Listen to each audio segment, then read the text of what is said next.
ഇത് എള്ളാണ്. ഇന്ന് ഞാൻ കടയിൽ പോയപ്പോൾ വാങ്ങിക്കൊണ്ട് വന്ന എള്ളാണ്. ഇതിനി കഴുകി ഉണക്കി വൃത്തിയാക്കി എടുക്കണം. ഇതെന്തിനാണ് കടയിൽ നിന്ന് വാങ്ങിയതെന്നോ? ഇത് ഈ എള്ളും കപ്പലണ്ടിയും അവിലും ബദാമും കരിപ്പോട്ടിയും തേങ്ങയും കൂടി ചൂടാക്കുക. ഇത് കഴുകി ഉണക്കിയതിന് ശേഷം ഇത്രയും സാധനങ്ങളും കൂടി ചൂടാക്കി എല്ലാം കൂടി ചൂടാക്കി ഒന്ന് പൊടിക്കുക. പൊടിച്ചിട്ട്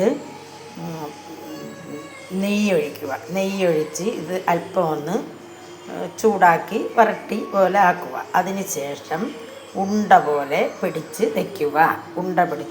നമ്മൾ ആഹാരത്തിന് ശേഷം ഇത് കഴിക്കുന്നത് ആ ഉണ്ട കഴിക്കുന്നത് വളരെയധികം നല്ലതാണ്. നമ്മുടെ മുടി വളരുന്നതിനും നമ്മുടെ ആരോഗ്യപരമായ കാര്യങ്ങൾക്കും എല്ലാത്തിനും കാൽസ്യം ധാരാളമുള്ളതാണ്.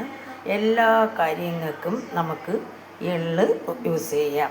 അതുകൊണ്ട് ആ എള്ളുണ്ട ആഹാരം കഴിച്ചതിന് ശേഷം ദിവസം 3-4 വീതം കഴിക്കാം. രാവിലെ ഉച്ചയ്ക്ക് വൈകിട്ട് ഒക്കെ കഴിക്കാം. അങ്ങനെ കഴിക്കുന്നത് വളരെയധികം നല്ലതാണ്.